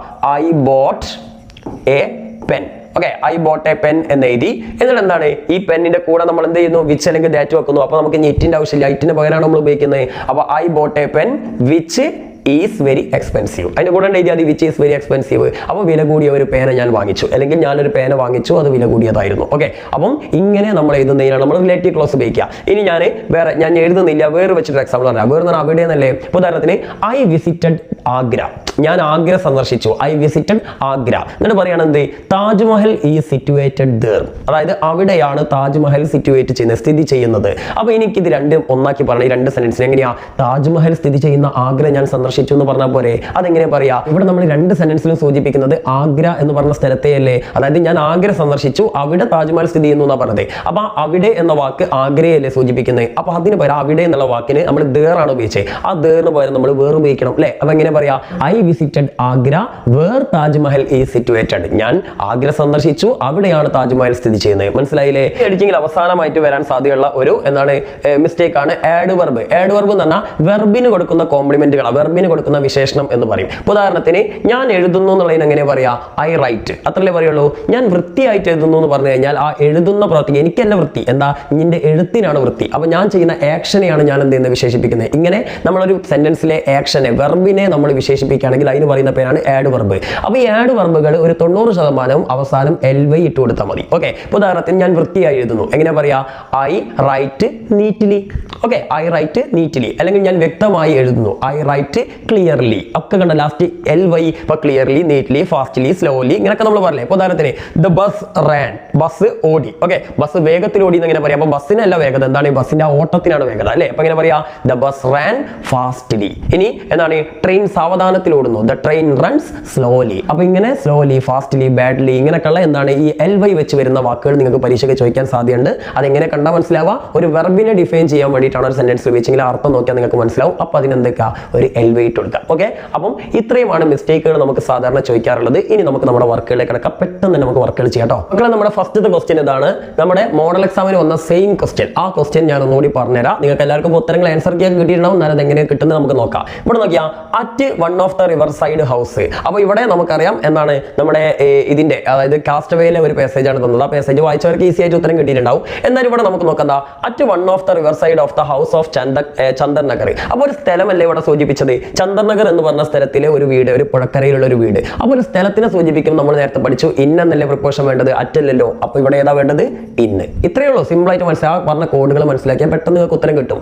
ഇനി ഞാൻ പറഞ്ഞു എന്താ one of, any of, none of എന്നൊക്കെ വന്നു കഴിഞ്ഞാൽ നൗണിന് എന്ത് വേണം? പ്ലൂരൽ ആക്കണത്. One of the river side house എന്നാണോ പറയാ? ഹൗസസ് എന്നാണോ പറയാ? ഹൗസസ് എന്നല്ലേ? അപ്പോൾ ഇവിടെ ഹൗസിന് എന്താക്കണം? ഹൗസസ് എന്നാക്കണം. ഒരു എസ് ഇട്ട് കൊടുക്കുക. സിമ്പിൾ അല്ലേ? ഇനി ഇതൊക്കെ ആൻസർ ചെയ്യുമ്പോൾ നിങ്ങൾ എന്താ ചെയ്യേണ്ടത്? ഇപ്പൊ ഒരു 32ാമത്തെ ചോദ്യമാണ്. 32 മാർജിനുള്ള എഴുതുക. എ എന്ത് ചെയ്യുക? ഇന്ന്. പിന്നെ ബി ഹൗസസ്. ഓക്കെ, ഇങ്ങനെ വേണം നിങ്ങൾ ആൻസർ ചെയ്താൽ. ABCD എഴുതാ. അല്ല ഞാൻ മറ്റേ ഇതിൽ പറഞ്ഞ മാതിരി തന്നെ എ ഒരു സ്ഥലത്തും ബി വേറെ സ്ഥലത്തൊന്നും കൊണ്ട് എഴുതരുത്. അതേപോലെ തന്നെ ആദ്യം C എഴുതുക, പിന്നെ D എഴുതുക, പിന്നെ B എഴുതുക, പിന്നെ A എഴുതുക. അങ്ങനെ തലകുത്തരം എഴുതിയാലും മാർക്ക് ഇടില്ല. നിങ്ങളെ കുറിച്ചുള്ള കംപ്ലീറ്റ് ഇംപ്രഷൻ പോകും. ഇംപ്രഷൻ പോകുന്നില്ല, മാർക്ക് ഇടൂല. ഓക്കെ, അപ്പം ഈ രീതിയിൽ തന്നെ എഴുതണം. അതേപോലെ ABCD ഒരിക്കലും മാർജിന്റെ ഉള്ളിൽ എഴുതരുത്. ഇതൊക്കെ ശ്രദ്ധിക്കട്ടെ. നിങ്ങൾ ഇതുവരെ അങ്ങനെ തെറ്റ് ചെയ്തവരാണെങ്കിൽ അതൊക്കെ മാറ്റിയിട്ട് ഇങ്ങനെ എഴുതുക. പബ്ലിക് എക്സാമിന് വളരെ ഇമ്പോർട്ടന്റ് ആയിട്ടുള്ള കാര്യമാണ് ഇത്. ഇംഗ്ലീഷിന്റെ കാര്യത്തിൽ മാത്രമല്ല, ഇങ്ങനെ സബ് ക്വസ്റ്റ്യൻസ് ഉള്ള എല്ലാത്തിലും ഇങ്ങനെ തന്നെ എഴുതണം കേട്ടോ. ഓക്കെ, ഇനി അടുത്തെന്താ പറയുന്നത്? an endless verbal battle was going on between Sarath and his wife Kiran about her stay. അവിടെ നോക്കിയാൽ എന്താ? വീട്ടിൽ താമസിക്കുന്നതിനെ ചൊല്ലി അവളുടെ ശരത്തും ശരത്തിന്റെ ഭാര്യയും തമ്മിലൊരു വെർബൽ ബാറ്റിൽ ഒരു വാക്തർക്കം നടന്നു എന്നാണ് പറഞ്ഞത്. അപ്പൊ ഇവിടെ സ്റ്റേ എന്നുള്ളത് ഒരു വെർബല്ല. ഞാൻ നേരത്തെ പറഞ്ഞ ജറന്റ് ആണ്. താമസിക്കലിനെ ചൊല്ലി, താമസിക്കൽ എന്നാണ് അല്ലേ? അപ്പൊ നൗൺ അല്ലേ? നൗൺ ആക്കണമെങ്കിൽ നമ്മൾ എന്തിട്ട് കൊടുത്താൽ മതി? ING ഇട്ട് കൊടുത്താൽ മതി. ഇട്ടുകൊണ്ട് സ്റ്റേയിങ് എന്ന് ഇതാ. ഓക്കെ, അപ്പൊ അടുത്ത ഉത്തരം കിട്ടി. ഇനി അടുത്തെന്താ? കിരൺ ഫെൽ സീരിയസ് ഇൽ making every one in her day. അപ്പൊ അവിടെ നമുക്കറിയാം എന്താണ്? അവിടെ വെർബ് ഫെൽ എന്നുള്ളതാണ് ഇവിടുത്തെ വെർബ് അല്ലെ? ആ ഫെല്ലിനെ, അതായത് അവൾ ആകെ വീണു എന്നാ പറഞ്ഞത്. എന്തില്? ഇല്ല, രോഗത്തിലേക്ക് വീണു എന്നാ പറഞ്ഞത്. എങ്ങനെ വീണു? സീരിയസ്ലി, വളരെ എന്താണ്? സീരിയസ് ആയിട്ട്. അപ്പൊ വെർബിന് കൊടുക്കുന്ന അഡ്ജക്റ്റ് നമ്മൾ പറഞ്ഞ ആഡ് വെർബ് അല്ലേ? ആഡ് വെർബ് എങ്ങനെ വരിക? LY അല്ലേ? അപ്പൊ സീരിയസ്ലി അല്ലേ? അപ്പൊ അടുത്ത ആൻസർ എന്താ? D seriously. ഇങ്ങനെയാണ് മക്കളെ നിങ്ങൾ ആൻസർ ചെയ്തത്. അപ്പൊ നമ്മൾ നേരത്തെ നിയമങ്ങളൊക്കെ പഠിച്ചപ്പോൾ കുറച്ച് എളുപ്പത്തിൽ കിട്ടിയില്ലേ? നമുക്ക് അടുത്ത ചോദ്യത്തിലേക്ക് കടക്കാം. അതിന് മുന്നേ വേറൊരു കാര്യം കൂടി പറഞ്ഞുതരാം. നിങ്ങൾ ഇതിൽ വേറെ ചില മിസ്റ്റേക്ക്, ഇപ്പൊ ഞാൻ പറഞ്ഞ മിസ്റ്റേക്ക് മാത്രമാവില്ല, ചിലപ്പോൾ നിങ്ങൾക്ക് എന്ത് ചെയ്യും? സ്പെല്ലിംഗ് മിസ്റ്റേക്ക് ഉണ്ടാവാം. അതേപോലെ ചിലപ്പോൾ നിങ്ങൾക്ക് ക്യാപിറ്റൽ ലെറ്റർ, നമുക്കറിയാം എവിടെയൊക്കെ മക്കളെ ക്യാപിറ്റൽ ലെറ്റർ കൊടുക്കേണ്ടത്? ഒന്ന് സെന്റൻസിന്റെ തുടക്കത്തിൽ, ഓരോ സെന്റൻസിന്റെയും തുടക്കത്തിൽ ഫസ്റ്റ് ലെറ്റർ ക്യാപിറ്റൽ ആയിരിക്കണം. പിന്നെ മറ്റൊന്ന് കഥാപാത്രങ്ങൾ, അതായത് മനുഷ്യന്മാരുടെ പേരുകൾ നമ്മൾ ഇട്ട് കൊടുക്കുന്ന പേരുണ്ടല്ലോ. ഇപ്പോൾ എന്താ വാങ്ക, അതേപോലെ തന്നെ എന്താ നീലകണ്ഠൻ, ഇങ്ങനെയൊക്കെയുള്ള പേരുകൾ ഉണ്ടാവുമല്ലോ. അല്ലെങ്കിൽ റൈറ്റേഴ്സിന്റെ പേരുകളൊക്കെ ഉണ്ടല്ലോ. അപ്പോൾ എന്താണ് നമ്മുടെ മാർത്ത, ഇങ്ങനെയൊക്കെയുള്ള പേരുകളുണ്ടല്ലോ. അപ്പൊ അങ്ങനെയുള്ള എന്താണ് ഈ പേരുകൾ, നമ്മൾ മനുഷ്യന്മാർക്കൊക്കെ ഇട്ട് കൊടുക്കുന്ന പേരുകളുടെ ഫസ്റ്റ് ലെറ്റർ ക്യാപിറ്റൽ ആയിരിക്കണം. അതുപോലെ തന്നെ സ്ഥലങ്ങളുടെ പേര്, ഇപ്പോൾ വയനാട്, കോഴിക്കോട്, അതേപോലെ തന്നെ കണ്ണൂര്, കാസർഗോഡ്, ഇങ്ങനെയൊക്കെ പറഞ്ഞിട്ടുള്ള പേരുകളുണ്ടല്ലോ സ്ഥലങ്ങളുടെ, ആ പേരുകളുടെയും എന്ത് ചെയ്യും? ഫസ്റ്റ് ലെറ്റർ ക്യാപിറ്റൽ ഇടണം. അതേപോലെ തന്നെ നമ്മൾ നമ്മുടെ വീട്ടിലെ ജീവികൾക്ക് അല്ലെങ്കിൽ എന്തിനെങ്കിലൊക്കെ സ്പെഷ്യൽ ആയിട്ടൊരു പേരിടൂലേ? ഇപ്പൊ ഇതിന്റെ പേരെന്താ? മാർക്കർ അല്ലെങ്കിൽ പെന്നാണ്. അതിപ്പോ എല്ലാ പെന്നിനും പെൻ തന്നെയാണ് പറയാം. എന്നാൽ ഞാൻ ഈ പെന്നിന് എന്ത് ചെയ്തു? കുട്ടാപ്പൂ എന്ന് പേരിട്ട് കഴിഞ്ഞാൽ കുട്ടാപ്പ് ക്യാപിറ്റൽ എഴുതണം. കാരണം ഈ പെന്നിന്, ലോകത്ത് ഈ പെന്നിന് മാത്രമേ കുട്ടാപ്പൂ എന്നുള്ള പേരുണ്ടാവുള്ളൂ അല്ലേ? അപ്പൊ നമ്മൾ സ്പെഷ്യൽ ആയിട്ട് ഇട്ട് കൊടുക്കുന്ന എല്ലാ പേരുകൾക്കും എന്ത് വേണം? നമ്മൾ ഫസ്റ്റ് ലെറ്റർ ക്യാപിറ്റൽ ഇടണം. അതെപ്പോഴും ഒന്ന് ശ്രദ്ധിക്കുക കേട്ടോ. അപ്പൊ അങ്ങനത്തെ ക്യാപിറ്റൽ ഇടാനുള്ള മിസ്റ്റേക്കുകളും ചിലപ്പോൾ നിങ്ങൾക്ക് വരാം. ഓക്കെ, അപ്പൊ സ്പെല്ലിംഗ് മിസ്റ്റേക്കും ഇതും കൂടി ഒന്ന് നോക്കി വെച്ചാണ്, ചിലപ്പോൾ ചോദിച്ചാലോ. ഓക്കെ, എന്നാൽ അടുത്ത് നോക്കാം നമുക്ക്. എന്താ? In the case of very famous stars, project ടൈഗർത്താണ് അല്ലേ? Very famous stars, this job is done over. ഇവിടെ ഈ എപ്പോഴും ഇതിന്റെ ഞാൻ ഇതിൽ അൺക്ലൈൻ ചെയ്യാൻ വിട്ടുപോയതാണ്. ഞാൻ അൺക്ലൈൻ ചെയ്തുതരാം മിസ്റ്റേക്ക് ഉള്ള സാധനങ്ങൾ. ദാറ്റ് വിച്ച്, ഇത്രയും സാധനങ്ങളാണ് ടോക്കിംഗ്. ഇത്രയും സാധനത്തിലാണ് മിസ്റ്റേക്ക് ഉള്ളത്. 5 മിസ്റ്റേക്കുകൾ, 5 6 ഉണ്ട് അല്ലേ? ഓക്കെ, 6 മിസ്റ്റേക്കുകൾ ഉണ്ട്. ഇത് ഞാൻ എക്സ്ട്രാ ഇട്ടതാണ് കേട്ടോ, നിങ്ങൾക്ക് പെട്ടെന്ന് മനസ്സിലാവാൻ വേണ്ടിയിട്ട്. അപ്പൊ എന്തായാലും ഈ മിസ്റ്റേക്കുകളൊക്കെ എന്തൊക്കെ മിസ്റ്റേക്കുകൾ നമുക്ക് നോക്കാം. എന്താ? In the case of very famous stars, നല്ല ഫേമസ് സ്റ്റാർസിന്റെ കേസിൽ ദിസ് ജോബ് ഈസ് ഡൺ. ഇവിടെ നോക്കിയാൽ ഈസ് വന്നു കഴിഞ്ഞാൽ, ഈസ് ആർ വന്നു കഴിഞ്ഞാൽ ഞാൻ നിങ്ങളോട് നേരത്തെ പറഞ്ഞിരുന്നു സാധാരണ ING ഫോമിലെ വരേണ്ടത്. ദിസ് ജോബ് ഈസ് ഡൂയിങ് എന്നാ ശരിക്കും ഇവിടെ വരേണ്ടത്. പക്ഷെ ഇവിടെ എന്താ സംഭവം അറിയോ? ഇത് ഞാൻ പറഞ്ഞ പാസീവ് വോയിസ് ആണ്. പാസീവ് വോയിസിലാണ് ഈസ് ആർ വാസ് വേറൊക്കെ വന്നാൽ പിന്നെ V3 ഫോമിന് വെർബ് ഉപയോഗിക്കാം. ഇവിടെ ഡൂന്റെ V3 ഫോം ആണല്ലോ ഡണ്ണ്. അപ്പൊ അങ്ങനെയാണെങ്കിൽ പാസീവ് വോയിസിൽ സബ്ജക്റ്റിന്റെ മുന്നിൽ ഉപയോഗിക്കേണ്ട ഇത് ഏതാ? പ്രിപ്പോസിഷൻ ഏതാ മക്കളെ? ഓവർ ആണോ? അല്ല, ഏതാ?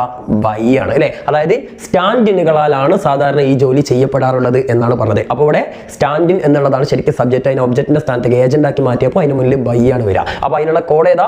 ഈസ് ഡൺ അല്ലെ. അതായത് ഒരു ഈസോ എമോ ആറോ വാസോ വേറോ വന്നിട്ട് ഒരു V3 ഫോം വന്നിട്ടുണ്ടെങ്കിൽ അടുത്ത പ്രിപ്പോസിഷൻ ഏതായിരിക്കും? ബൈ ആയിരിക്കും. അങ്ങോട്ട് മനസ്സിലാക്കുക. ഓക്കെ, ഇനി അടുത്ത എന്താ?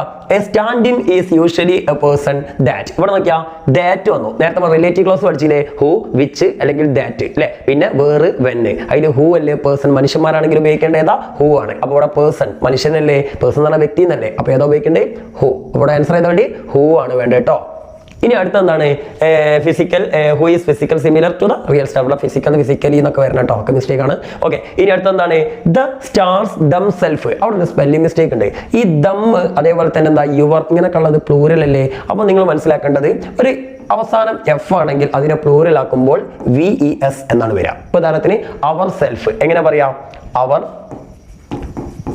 സെൽസ്. ഓക്കെ, അവർ എന്നുള്ള കുറെ ആൾക്കാരില്ലേ. അപ്പൊ ഇവിടെ ദം സെൽഫ് എന്നുള്ള എങ്ങനെ വരിക? ദം സെൽസ്. ഓക്കെ, VES ആണ് വരിക. ഇനി ഉദാഹരണത്തിന് ലീഫ്. ലീഫ് എന്നുള്ളതിന്റെ ബഹുവചനം എന്താ? Leaves. LEAVES. Okay, wife wifes, thief thieves. Okay, അപ്പൊ അവസാനം എഫ് വരുന്ന അധിക എണ്ണത്തിന്, എല്ലാത്തിനും അങ്ങനെയല്ല, പക്ഷെ മിക്കവാറും എണ്ണത്തിനും ബഹുവചനാക്കണമെങ്കിൽ VES ആണ് വരിക. അപ്പൊ ഇവിടെ സ്പെല്ലിംഗ് എന്താ?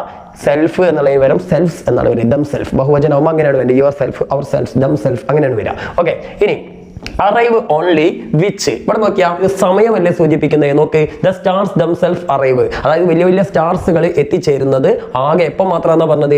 ലൈറ്റ്സ് ഒക്കെ റെഡി ആകുമ്പോൾ അല്ലെങ്കിൽ റെഡി ആകുന്ന സമയത്തെ സൂചിപ്പിക്കാൻ നമ്മൾ ഏതാ ഉപയോഗിക്കുക? വെൻ അല്ലേ. അപ്പോൾ ഇവിടെ എന്താ വരിക?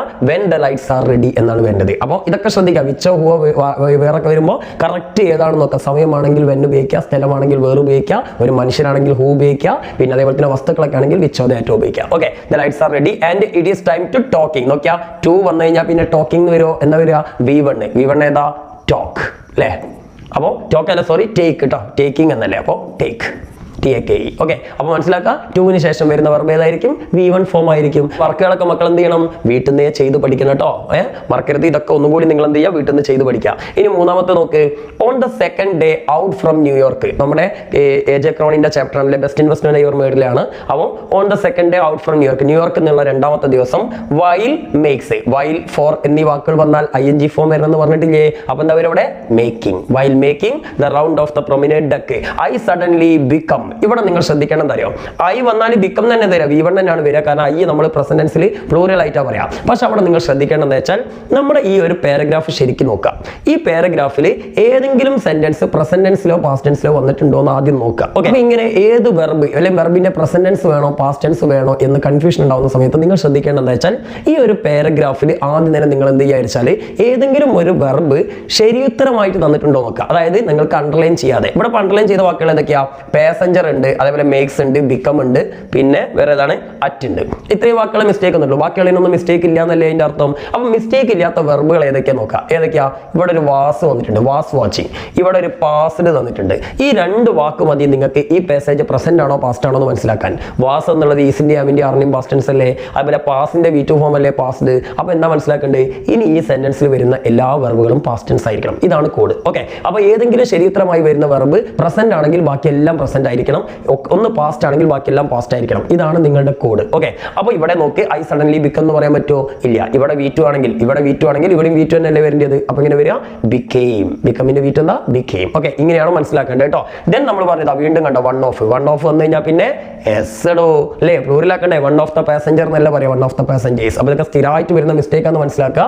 Then watching. ഇവിടെ കണ്ടോ, വാസ് വാച്ചിങ് മീ ക്ലോസ് അല്ലേ. ക്ലോസ് അതിന് മിസ്റ്റേക്ക് ഉണ്ട് കേട്ടോ. ക്ലോസ് D ആണ്. ക്ലോസ് എന്ന് പറഞ്ഞാൽ ഞാൻ പറഞ്ഞു എന്താണ്? ആഡ് വെർബാണ് അല്ലേ. ആഡ് വെർബ് ആണെങ്കിൽ എന്താ വരിക? ക്ലോസ്ലി. ഓർത്ത് വെച്ചോണ്ടിട്ടോ. അപ്പൊ ഇങ്ങനത്തെ മിസ്റ്റേക്ക് സ്ഥിരമായിട്ട് വരുന്നതാണ്. അപ്പോൾ വാച്ചിങ് മീ ക്ലോസ്ലി. അപ്പൊ വാച്ചിങ് എന്ന് പറഞ്ഞാൽ ആക്ഷന് കൊടുത്ത വിശേഷണമാണ്. എങ്ങനെ വാച്ച് ചെയ്യുന്നത്? ക്ലോസ്ലി. വളരെ അടുത്താണ് എന്ത് നിരീക്ഷിക്കുന്നത്, അടുത്ത് നിന്നിട്ടാണ് അല്ലേ, ക്ലോസ്ലി. ഇനി ഫോളോയിങ് മീ അറ്റ്. അറ്റ് എന്ന് പറഞ്ഞാൽ നേരെ അല്ലെങ്കിൽ സമയത്ത് സൂചിപ്പിക്കുന്നതാണ് അല്ലെ. നേരെ എന്നൊക്കെയാണ് അർത്ഥം. Following me at his grace എന്ന കേസ് എന്നാണ്. അവന്റെ നോട്ടത്തിന് നേരെ എന്നല്ല, നോട്ടം കൊണ്ട്. കൊണ്ട് എന്നർത്ഥം വരുന്ന പ്രിപ്പോഷൻ വിത്ത് ആണ്. ഓർത്ത് നോക്കണേ. കൂടെ അല്ലെങ്കിൽ കൊണ്ട് എന്നൊക്കെ പറയുമ്പോൾ I write with a pen. ഞാനൊരു പേന കൊണ്ട് എഴുതുന്നു. ഓക്കെ, അപ്പൊ കൊണ്ട് അല്ലെങ്കിൽ കൂടെ. ഇപ്പോൾ I am going with my father. ഞാൻ എൻ്റെ ഫാദറിന്റെ കൂടെ പോകുന്നു. അപ്പോൾ വിത്തിന് 2 അർത്ഥമുണ്ട്, കൂടെ കൊണ്ട്. അറ്റിന്റെ അർത്ഥം ശരിക്കും പറഞ്ഞാൽ നേരെ എന്നാണ് കേട്ടോ. I am looking at him. ഞാൻ അവന്റെ നേരെ നോക്കുന്നു. ഓക്കെ, അപ്പം ആ അർത്ഥങ്ങൾ മനസ്സിലാക്കാം. ചിലപ്പോൾ എങ്ങനെ ചോദിച്ചാലോ. ഓക്കെ, അപ്പൊ ഈ കാര്യം പൊരുത്തം കിട്ടി മക്കളെ. ഇനി 4ാമത്തെ നോക്കൂ. ശരത്ത് ഗോൺ. ശരത്ത് ഗോണോ? ഈ V3 ഫോം ഒറ്റക്ക് വരുമോ? V3 ഫോം ഒരിക്കലും ഒറ്റയ്ക്ക് വരില്ല. V3 ഫോം വരണമെങ്കിൽ ഒന്നുകിൽ അത് പാസീവ് ആയിരിക്കണം, പാസീവ് വോയിസ് ആയിരിക്കണം, അല്ലെങ്കിൽ ഹേവോ ഹേസോ ഹേഡോ വേണം. എന്തായാലും ഒറ്റയ്ക്ക് വരില്ല. അപ്പോൾ അവിടെ തന്നെ മിസ്റ്റേക്ക് ഉണ്ട് അല്ലേ? ഇത് മിസ്റ്റേക്ക് ഉണ്ട്, അതിനോടാണ് ഏട്ടത്. ഇതിന് മിസ്റ്റേക്ക് ഉണ്ട്, അതേപോലെ തന്നെ ഇതിന് മിസ്റ്റേക്ക് ഉണ്ട്, ഈ എക്ക് മിസ്റ്റേക്ക് ഉണ്ട്, പിന്നെ ഷോസ് എന്നുള്ള വാക്കിന് മിസ്റ്റേക്ക് ഉണ്ട്, പിന്നെ ABCD E ദാറ്റിന് മിസ്റ്റേക്ക് ഉണ്ട്. ഇത്രയും മിസ്റ്റേക്കുള്ളത് 5 മിസ്റ്റേക്കാണുള്ളത്. 1 2 3 4 അപ്പോൾ 5 അവിടെ പോയി അവിടെ ഓൺ. ഇത്ര എണ്ണത്തിനാണ് മിസ്റ്റേക്ക് ഉള്ളത്. സോ നമുക്ക് നോക്കാം. ഇവിടെ ഗോൺ എന്തായാലും വരില്ല. അപ്പോൾ ഹാവ് ഗോണോ ഹാഡ് ഗോണോ അല്ലെങ്കിൽ വേറെ എന്തെങ്കിലും സാധനം വരണ്ടേ? അപ്പോൾ നമുക്കൊന്ന് നോക്കാം. ജസ്റ്റ് എന്താണ് Sarath gone outside when he heard a call എന്നാ പറഞ്ഞത്. അവനൊരു ഒച്ച കേട്ടപ്പോൾ ശരത്ത് എന്തേ പുറത്തേക്ക് പോയി എന്നുള്ളതല്ലേ? അപ്പോൾ ഇവിടെ നിങ്ങൾ നോക്കണ്ടേ, ഇവിടെ ഹേർഡ് വന്നിട്ടുണ്ട്. ഹേർഡ് എന്ന് പറഞ്ഞാൽ ഹിയറിന്റെ V2 ഫോം അല്ലേ? അപ്പോൾ അങ്ങനെയാണെങ്കിൽ ഇവിടെയും V2 തന്നെയല്ലേ വെക്കേണ്ടത്. ഇനി നമുക്ക് വേറെ V2 ഉണ്ടോ നോക്ക്. ഇവിടെ കണ്ടോ സോ, ഇവിടെയും V2 തന്നെയാണ്. അല്ലെങ്കിൽ നമുക്ക് വേറെ ഏതെങ്കിലും V2 ഫോം ഉണ്ടോ നോക്കാം. ഇവിടെ നോക്കിതാ, ഇവിടെ വാസ് കണ്ടോ. അപ്പോൾ ഇതിലെല്ലാം എന്താണ് V2 ഫോം ആണ്. അപ്പം പിന്നെ ഇവനായിട്ട് പിന്നെ വേറെ ഏതെങ്കിലും ഫോമിലേക്ക് കൊണ്ടുപോകേണ്ട ആവശ്യമുണ്ടോ? ഇല്ല. അപ്പോൾ ഇവിടെ ഏതാ വരിക? വെന്റ്. സിമ്പിൾ ആണ് പരിപാടി. Sarath went outside when he heard a call. Okay, അപ്പോൾ മനസ്സിലാക്കുക. ബാക്കിയുള്ള വെർബുകൾ നോക്കിയാൽ മതി. ശരിയുത്തരമുള്ള വെർബ് ഏത് ടെൻസ് ആണോ അത് തന്നെ ആയിരിക്കും അങ്ങോട്ട് ഉറപ്പിക്കുക. ഓക്കെ, ദെൻ അടുത്തെന്താ? When he heard a call he saw a young boy in the garden survivor in a എന്നാണ് ഇവിടെ കൊടുത്തത്. അപ്പോൾ നിങ്ങൾ ശ്രദ്ധിക്കേണ്ടത്, ഞാൻ നേരത്തെ പറയാൻ വിട്ടുപോയ സാറാണ് മിസ്റ്റേക്ക്. എ ഏന് ഈ രണ്ട് സാധനത്തിന് വ്യത്യാസം എന്താ? ഒന്ന് വവൽ സൗണ്ടിന് മാത്രമാണ് ഏന്. AEIOU പോലുള്ള സൗണ്ടുകൾക്ക് മാത്രമാണ് ഏന്. ഇപ്പോൾ അപ്റ്റേൺഡ് ആയിലല്ലേ തുടങ്ങുന്നത് അല്ലേ? നിങ്ങൾ മനസ്സിലാക്കേണ്ടത് AEIOU എന്നുള്ള സ്പെല്ലിംഗ് നോക്കിയാൽ ചിലപ്പോൾ നിങ്ങൾക്ക് തെറ്റും. പ്രൊനൗൺസ് ചെയ്യുക, എന്നിട്ട് നമ്മൾ അ ഇ ഈ ഉ എ പിന്നെ അതേപോലെ തന്നെ I O M A എന്നുള്ള വാക്കുകളൊക്കെ ഉണ്ടല്ലോ നമ്മൾ സ്വരങ്ങൾ എന്ന് പറഞ്ഞ മലയാളത്തിൽ ആ സൗണ്ടിൽ ആരംഭിക്കുന്ന വേർഡ് ആണെങ്കിൽ നിങ്ങൾ ഏന് ഉപയോഗിക്കണം. ഓക്കെ, അതല്ലാത്ത കാക്കാങ്ങയിൽ ഉപയോഗിക്കുന്ന കാക്കാങ്ങ ചാച്ച നിങ്ങളുടെ സൗണ്ടിലേക്കാണ് വരുന്നതെങ്കിൽ നിങ്ങൾ എ ഉപയോഗിക്കുക. അപ്പോൾ ഇവിടെ നോക്കി അപ്റ്റേൺഡ് എങ്ങനെ എഴുതുക? അപ്പ് ടേൺഡ് എന്നല്ലേ? ആലല്ലേ വരുന്നത്? ആല് വരുന്നതുകൊണ്ട് ഇവിടെ ഉപയോഗിക്കേണ്ടതാ ഏനാണ്. ഇപ്പൊ ഉദാഹരണത്തിന് ഏൻ ആപ്പിൾ അല്ലെ? ആപ്പിൾ എങ്ങനെ എഴുതുക? ആപ്പിൾ എന്നല്ലേ? അപ്പൊ എയിലല്ലേ വരുന്നത്? അ ഇ ഈ എ അല്ലെ? ഇനി അടുത്തതിൽ ഇന്ത്യ അല്ലെങ്കിൽ ഇന്ത്യൻ എന്നുള്ളത് എങ്ങനെ എഴുതുക? ഇന്ത്യൻ എന്നല്ലേ? ഈ അല്ലേ? അ ഇ ഈ. അപ്പോൾ ആ സ്വരങ്ങൾ അ ഇ ഉ എ എന്നുള്ള ആ ഫസ്റ്റത്തെ സാധനങ്ങളുണ്ടല്ലോ, ഈ സ്വരങ്ങളാണ് ആദ്യത്തെ സൗണ്ടെങ്കിൽ ഉറപ്പിച്ചോ അതിന് നമ്മൾ ഏനാണ് ഉപയോഗിക്കേണ്ടത്. അല്ലാതെ നിങ്ങൾ നഴ്സറി പഠിച്ചമായി AEIOU വെക്കുമ്പോൾ ചിലപ്പോൾ നിങ്ങൾക്ക് ചില വാക്കുകളൊക്കെ തെറ്റിപ്പോട്ടോ. അപ്പോൾ അവിടെ ഏൻ ഉപയോഗിച്ചു അല്ലെ? ഇനി അടുത്തെന്താണ്? അപ്റ്റേൺഡ് ബോട്ട് ഓൺ എന്നാണ് ഇവിടെ വെച്ചത്. ഈ ഓൺ എന്ന് പറഞ്ഞാൽ ഞാൻ പറഞ്ഞു എന്തെങ്കിലും ഒരു സാധനത്തിന് മേലെ തൊട്ടുകൊണ്ടിരിക്കുന്നതിനാണ് ഓൺ എന്ന് അറിയാം. കൊടുങ്കാറ്റിന്റെ മേലത്തുള്ള ബോട്ട് തട്ടിയിട്ടാണ് ഈ ഒരു ബോട്ട് പറഞ്ഞത്. അങ്ങനെയല്ലോ, കൊടുങ്കാറ്റിൽ എന്നല്ല അല്ലെങ്കിൽ കൊടുങ്കാറ്റിനുള്ളിൽ എന്നല്ലേ വരുന്നത്. അതിനെന്താ പറയാ? ഇന്നാണ് അല്ലെ? ഇൽ അല്ലെങ്കിൽ ഉള്ളിൽ എന്നുള്ള എന്താ പറയാ? ഇന്നാണ്. അപ്പൊ അവിടെ ഇന്നാണ് വന്നതെന്ന് മനസ്സിലാക്കുക. ഇനി അടുത്ത് കിരൺ ഷോസ് എന്നാ പറഞ്ഞത്. കിരൺ ഷോസ് എന്നുള്ളത് ഗ്രാമാറ്റിക്കലി ഒക്കെ ഓക്കെ ആണ് അല്ലെ? കിരൺ സിംഗുലർ ആയതുകൊണ്ട് എസ് ഫോം ഒക്കെ ഉപയോഗിച്ചു. പക്ഷെ ഇവിടെ നമുക്കറിയാം ബാക്കിയുള്ളതൊക്കെ V2 ഫോം ആണ്. ഇവിടെ എന്താണ്? ഇവിടെ കണ്ട സോ വന്നു, ഇവിടെ വാസ് വന്നു അല്ലെ? ഇങ്ങനെ കുറെ V2 ഫോം വന്നിട്ടുണ്ട്. അപ്പം പിന്നെ ഇവിടെ ആയിട്ട് എസ് ഫോം വരുമോ? ഇല്ല. അവിടെ എന്താ വരിക? ഷോഡ്. മനസ്സിലായില്ലേ? ഇത് ഓർത്താൽ മതി. then അടുത്തെന്താ? By giving him by dry cloth and change milk to drink his name was Neelakantha that. കണ്ടോ ഇവിടെ നോക്കിയാ നീലകണ്ഠ എന്ന് വെണ്ടക്കാശരത്തിൽ ഒരു മനുഷ്യന്റെ പേരുണ്ട്. അപ്പൊ പിന്നെ ദാറ്റും വിച്ചൊക്കെ വരുമോ? എന്താ വരിക? ഹോ. മനസ്സിലായില്ലേ? മനുഷ്യനാണെങ്കിൽ ഹോ അല്ലെ? അപ്പൊ സംഭവമൊക്കെ ക്ലിയർ ആവുന്നില്ലേ മക്കളെ? ഇപ്പൊ നിങ്ങൾക്ക് ഏകദേശം ഐഡിയ കിട്ടുണ്ടാവും അല്ലേ? നിങ്ങൾ എന്താ ചെയ്യേണ്ട അറിയോ? നിങ്ങൾ വീട്ടിൽ നിന്ന് മറ്റേ ഈ അക്കാക്കൊല പരീക്ഷയിലൊക്കെ ക്വസ്റ്റ്യൻ പേപ്പർ ഉണ്ടാവില്ലേ? അതൊക്കെ ചെയ്തിട്ട് അതിലുള്ള എഡിറ്റിംഗ് ഒക്കെ ഒന്ന് ചെയ്ത് നോക്കണ്ടി. അപ്പൊ നിങ്ങൾക്ക് കുറച്ചുകൂടി പെട്ടെന്ന് ഈസി ആവും. ഓക്കെ, ഇനി നമുക്ക് 5ാമത്തെ കൂടി ചെയ്യാം. 6ാമത്തെ ഉത്തരം നിങ്ങൾ സ്വന്തമായിട്ട് കണ്ടെത്തുക കേട്ടോ. ഓക്കെ, 5ാമത്തെ എന്താ? Ali losses the bag. ഈ ലോസസിന് മിസ്റ്റേക്ക് ഉണ്ട്. അതേപോലെ തന്നെ ഇവിടെ നമുക്ക് നോക്കാം വേറെ എന്നാ മിസ്റ്റേക്ക്? കെപ്റ്റിന് ഒരു മിസ്റ്റേക്ക് ഉണ്ട്. ഹാസ് കെപ്റ്റ് കേട്ടോ, അതിനൊരു മിസ്റ്റേക്ക് ഉണ്ട്. പിന്നെ അതേപോലെ തന്നെ ഫൗണ്ട് എന്നുള്ളതിനൊരു മിസ്റ്റേക്ക് ഉണ്ട്. ഡിഡിൻ ഫൗണ്ട് എന്നുള്ളതിന് മിസ്റ്റേക്ക് ഉണ്ട്. പിന്നെ വാസ് എന്നുള്ളതിന് മിസ്റ്റേക്ക് ഉണ്ട്. പുഡ്സ് എന്നുള്ളതിന് മിസ്റ്റേക്ക് ഉണ്ട്. ഓക്കെ, അപ്പൊ നമുക്ക് ഈ മിസ്റ്റേക്കുകൾ എന്തൊക്കെ നോക്കാം. അലി ലോസസ് നിലനിന്നത്. അലി ലോസസ് എന്നുള്ള ഗ്രാമാറ്റിക്കലി കുഴപ്പമൊന്നുമില്ല, കാരണം അലി സിംഗുലർ ആണ്. അപ്പൊ എസ് ഫോം തന്നെ ഉപയോഗിക്കുന്നത്. അലി ലോസസ് തന്നെയാണ് പറയേണ്ടത്. പക്ഷേ ഇത് പ്രസന്റ് ആണ്. ഇത് പ്രസന്റ് ആണോ പാസ്റ്റ് ആണോ നമുക്ക് ഉറപ്പിക്കേണ്ടത്. അപ്പൊ നമുക്ക് ബാക്കിയുള്ള വെർബുകളിലേക്കൊക്കെ നോക്കാം. വേറെ എവിടെയെങ്കിലും എന്തുണ്ടോന്ന് V2 ഫോം ഉണ്ടോ നോക്കിയാ, പാസ്റ്റ് ടെൻസ് ഉണ്ടോന്ന് ഇവിടെ നോക്കിയാ ഹാഡ് പാസ്റ്റ് ടെൻസ് അല്ലേ.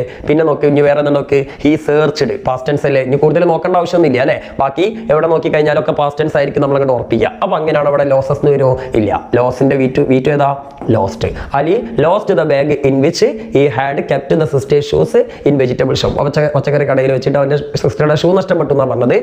എന്താ? He searched the place. അവൻ എല്ലായിടത്തും അത് തെരഞ്ഞു. വേർ അവിടെ കണ്ട സ്ഥലമായതുകൊണ്ട് വേർ ഉപയോഗിച്ചത് അത് നിങ്ങൾക്ക് മിസ്റ്റേക്ക് ഒന്നല്ല, കറക്റ്റ് ആണ്. He has. ഇവിടെ ഹാസ് വരും മക്കളെ? ഇല്ല. പാസ്റ്റ് ടെൻസ് ആയതുകൊണ്ട് ഹാസിന് വരെ എന്താ വരിക?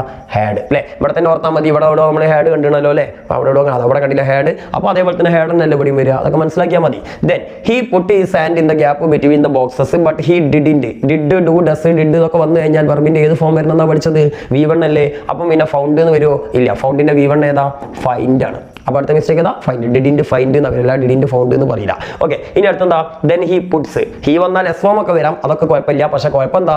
ഇവിടെ V2 ഫോം വേണം. പുട്ടിന്റെ V2 പുട്ടനാണല്ലേ, പുട്ടെങ്ങനെ ചുറ്റാലും പുട്ടനാണല്ലോ അല്ലേ. അപ്പം he put put put put എന്നാ പറയാം. എന്തായാലും പുട്ട്സ് വരില്ല അല്ലേ, V2 ഫോം ആക്കണം. ദെൻ അടുത്തെന്താ? The vegetables was. അത് ശരിയാണോ? വെജിറ്റബിൾസ് എന്ന് പറഞ്ഞാൽ കുറേ എണ്ണല്ലേ, കുറേ എണ്ണം ഉണ്ടെങ്കിൽ വാസാണോ ഉപയോഗിക്കുക? അല്ല, ഏതാ ഉപയോഗിക്കുക?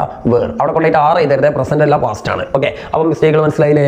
ഇനി മക്കൾ ഈ 6ാമത്തെ എൻ്റെ ആൻസർ എന്ന് സ്വന്തമായിട്ട് കണ്ടെത്തിയിട്ട് നമ്മുടെ കമന്റ് ബോക്സിൽ ടൈപ്പ് ചെയ്യുക. ശരിയത്തിൽ അയക്കുന്ന ആൾ ഏതെങ്കിലും ഒരു തന്നെ ഞാൻ എന്ത് ചെയ്യും, ആദ്യം കാണുന്നത് ഞാൻ പിൻ ചെയ്ത് നോക്കാം കേട്ടോ. ഓക്കെ, അപ്പോൾ ഇതിൽ മിസ്റ്റേക്കുകൾ പറഞ്ഞുതരാം. വാസിന് മിസ്റ്റേക്ക് ഉണ്ട്, അതേപോലെ പ്ലേയിങ് എന്നുള്ളതിന് മിസ്റ്റേക്ക് ഉണ്ട്, പിന്നെ ഇവിടെ പോയി വിച്ചിന് മിസ്റ്റേക്ക് ഉണ്ട്, പിന്നെ എന്താ ഹാസ് കം എന്നുള്ളതിനും മിസ്റ്റേക്ക് ഉണ്ട്. ഇത്രയും മിസ്റ്റേക്കുകളുള്ളത്. അപ്പോൾ ഈ 4 മിസ്റ്റേക്ക് കറക്റ്റ് ചെയ്തിട്ടൊന്ന് കമന്റ് ചെയ്യുക. ഓക്കെ, അപ്പോൾ എഡിറ്റിംഗ് ഇപ്പോൾ ഏകദേശം നിങ്ങൾക്ക് മനസ്സിലായിട്ടുണ്ടാവുന്നതാണ് ഞാൻ പ്രതീക്ഷിക്കുന്നത്. അപ്പോൾ മനസ്സിലായിട്ടുണ്ടെങ്കിൽ അത് എന്തായാലും കമന്റ് ചെയ്യുക. കാരണം ഞാൻ പറഞ്ഞു ഒരുപാട് ഗ്രാമറുകളുള്ള സാധനമാണ്, അതൊന്നായിട്ടൊന്നും എടുത്തതാണ്. ഞങ്ങൾക്ക് എത്രത്തോളം മനസ്സിലായിട്ടുണ്ടെന്ന് എനിക്കറിയില്ല. എന്തായാലും